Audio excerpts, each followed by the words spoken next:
इतने लाख शिया सैनिक हैं, आप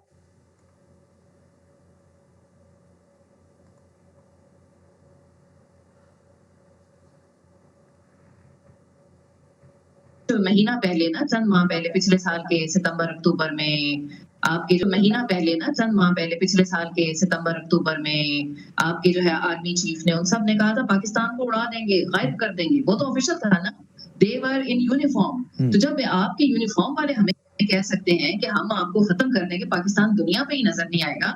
मैं राकेश आपका शो देखती रहती हूँ और लीडर लोगों के भी देखती हूँ, हर शो में हमें ये कहा जाता है, आप राकेश आप तो कोई प्रोफेशनल ना, आप डिफेंस एनालिस्ट है ना, आप गवर्नमेंट को रिप्रेजेंट करते हैं, आप तो एक पत्रकार हैं। जब आप कह सकते हैं तो बासित क्यों नहीं कह सकता? हाँ, और बासित को ठीक है मैडम, नहीं है कि उस टास्क को नहीं, वजिया जी मैं देखिए कहता मेरी हूँ, बात सुनिए। और हमारे मैन इन यूनिफॉर्म भी कहते हैं, एक छोटा सा काउंटर है मैडम 10 सेकंड का, मैं कहता हूं और हिंदुस्तान का शायद हर आदमी बोल दे, लेकिन ये नहीं कहता है कि अमेरिका हमला करेगा तो हम पाकिस्तान में घुस जाएंगे, या फिर नेपाल घुसेगा तो हम पाकिस्तान में घुस जाएंगे।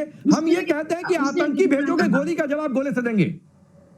हम ये कहते हैं आतंकी भेजोगे, बातचीत हम आज भी कहते हैं। मैं आज भी कहता हूं वजिया सही कि अगर रिलेशन बेहतर चाहता है पाकिस्तान, पीओके छोड़े, आतंकी रास्ता बंद करे, सब कुछ ठीक है, लेकिन अगर आतंकी भेजेंगे तो घुस के मारेंगे, और आर्मी को नहीं मारेंगे, आतंकी ठिकानों को मारेंगे।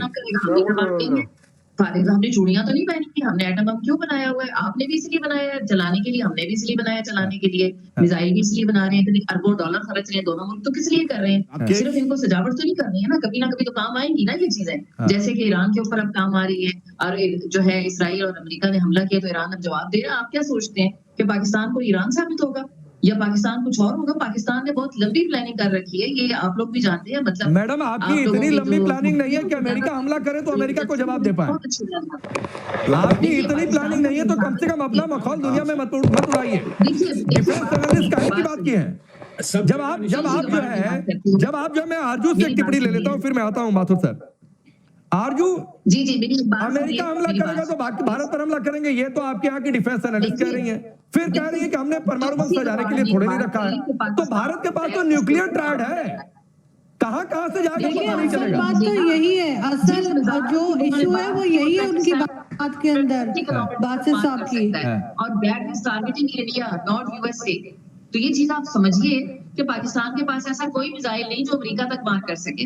हम तो, हमारा टारगेट, जैसा कि मेजर नदीम ने कहा या विशाल साहब या जो भी बैठे हुए, हमारा टारगेट तो इंडिया, हमारा तो 3000 किलोमीटर से आगे अभी बैलिस्टिक मिसाइल का प्रोग्राम ही नहीं गया है। जिस दिन जाएगा उस दिन अमेरिका को खतरा होना चाहिए ना। और जो बात तुलसी गबार्ड को हमारे नुमाइंदे ने वहां पर जवाब दिया, तो फिर उसको क्या था बताती है ना कि पाकिस्तान ने कौन सा प्रोग्राम बनाया। जी देखिए, मुझे तो यही समझ में नहीं आ रहा कि अगर अमेरिका हमारे ऊपर अटैक करेगा, अगर इजराइल या अमेरिका में से कोई पाकिस्तान को हिट करता है, तो हम जाकर भारत को क्यों अटैक करेंगे? मतलब ये अजीब सी बात है कि भारत का कोई लेना ना देना। हम, मैडम एक मिनट में कंप्लीट कर लूं, लेट मी कंप्लीट। देखिए मुझे तो ये समझ नहीं आ रही है राकेश जी कि अगर अमेरिका या इजराइल पाकिस्तान पर अटैक करता है तो हम जाके भारत को क्यों अटैक कर देंगे? मतलब ये वाली चीज अगर डॉक्टर बासित क्लियर कर देते हैं, बता देते कि ये वाला उनको आइडिया कहाँ से आया है कि अगर हमें कोई भी अटैक करेगा तो हम जाकर और भारत को अटैक कर देंगे। हम वो लोग हैं जिन्हें पहले ही बलोचिस्तान में अलग मार पड़ रही है, अफगानिस्तान अलग हमें ठोके जा रहा है हर दूसरे दिन, और उसके बाद हम बढ़ के एक तीसरा बॉर्डर और एक्टिव करने के लिए बैठे हुए हैं कि ठीक है अब हम एक चीज और है, ये शिया धर्मगुरुओं वाला जो मामला है, क्या आपके पास जानकारी है? और कुछ जगहों से तो मैंने ये भी देखा कि एक कोई साहब थे जो भीड़ के सामने धमकी दे रहे हैं कि हमारे पास इतने लाख शिया सैनिक हैं, आपकी पाकिस्तान में ही भर्ता बना देंगे। देखिए ये स्टेटमेंट कहाँ से, एक तो उनको मैडम को रोके, मेरे ख्याल में वजिया जी सुन लीजिए, आरजू आपके मुल्क की एक बार सुन लीजिए उनको। एक तो पाकिस्तानी पैनलिस्ट रुकते नहीं है, मुझे उनके साथ ये बड़ी प्रॉब्लम आती है। हमारे लोग हैं लेकिन बात बोली जा रही है, बहुत रुक जाते हैं, कुछ नहीं रुकते। मगर ये है कि देखिए ये स्टेटमेंट जो आई है इसको भी अभी क्लियर नहीं किया गया है कि क्या हुआ है और ये शिया कम्युनिटी के बारे में इस तरह की बात क्यों की गई है। लेकिन मेरा ख्याल है कि वो कुछ मिसअंडरस्टैंडिंग हुई होगी, कोई और बात की, वरना जो आप जानते हैं कि चाहे कोई फील्ड मार्शल हो, कहीं का बादशाह हो, कहीं का सदर हो, अपने घर में तो वो मतलब घर के लोगों से डरता ही है। तो मैंने तो सुना है कि उनकी तो वाइफ शिया है, तो वो जाकर ऐसी बात कर देंगे कि घर में जाकर जो है और मुसीबत हो जाए कि क्या बोल कर आए हो, तो मुझे तो नहीं लगता कि फील्ड मार्शल साहब ने ऐसी बात की होगी कि अगर बहुत नहीं, लेकिन ये परेशानी है बात तो ईरान कुछ तो हुई चले है। जाओ। देखिए एडवोकेट जहांगीर भी मोबाइल करके तो हंस जाना रहे ही है हैं। ना, कुछ घर तो में बात जाके हुई है, क्या क्योंकि जवाब अगर देंगे? शिया धर्मगुरु कह रहे हैं कि दूसरे राउंड की मीटिंग से पहले ही मुनीर चले गए, हमारी बेइज्जती हो गई और ये बेइज्जती हम बर्दाश्त नहीं मिसअंडरस्टैंडिंग हो करेंगे। सकती है, मिसअंडरस्टैंडिंग हो सकती है राकेश जी। चलिए, आप एक थिन लाइन मेंटेन कर रही है तो आरजू ठीक है, मैं इसका भी सम्मान करता हूं। लेकिन दीपक वोरा सर, क्या पाकिस्तान में सिविल वॉर के हालात है? ये सवाल इसलिए क्योंकि शिया एकदम से अगेंस्ट हो रहे हैं। दूसरी बात है कि अगर मुनीर ने यह कहा कि भाई ईरान चले जाओ, तो क्या अमेरिका, सऊदी और खाड़ी मुल्कों का प्रेशर है कि ईरान के साथ एकदम खड़े नहीं दिखना है, जो बीच में कौमी एकता के नाम पर ये लोग खड़े दिखने की कोशिश कर रहे थे। तीसरी बातचीत ये है कि ये गीदड़ भभकी क्या आगे अब इस बात में दुनिया में मैसेज है, इसका इलाज करना है। बहुत अहम प्रश्न आपने पूछा है। मैं जवाब में एक चीज देना चाहता हूँ। सर, मेरा एक अपना ग्रुप है, तो जब ये फॉर्मर हाई कमिश्नर साहब ने जो कुछ कहा है, तो एक फॉर्मर पाकिस्तानी एम्बेसडर, मेरे ग्रुप के मेंबर, उन्होंने जवाब दिया कि मैं सुन रहा था इस व्यक्ति को कहते हुए कि अमेरिका अगर हम पे न्यूक्लियर बॉम्ब फेंकेगा तो हम ये करेंगे। तो मुझसे लिखता है कि एम्बेसडर, डू यू नो मैं क्या करूंगा? मैं खुदकुशी कर लूंगा अगर अमेरिका ने हम पर हमला किया। This is an intelligent Pakistani saying उनसे कौन टक्कर लेगा, मुकाबला कौन करेगा। सेकंड थिंग सर, बहुत बात मैंने सुनी है इस्लामिक बॉम्ब की। ये इस्लामिक बॉम्ब के, ये तो सब कह रहे हैं इंडिया स्पेसिफिक है, पर ये तो इंडियन बॉम्ब है ना sir, anti India. Islamic bomb कहां से बन गया?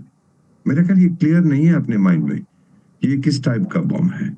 अगर सिर्फ एंटी इंडिया बॉम्ब है तो कह दीजिए ना, जो आप अभी कह रहे हैं। ये कहना इस्लामिक है, डजंट मेक सेंस। फाइनली जो आपने अभी बात बताई, सिविल वॉर तो मैंने इंटरप्ट नहीं किया था मैम आपको।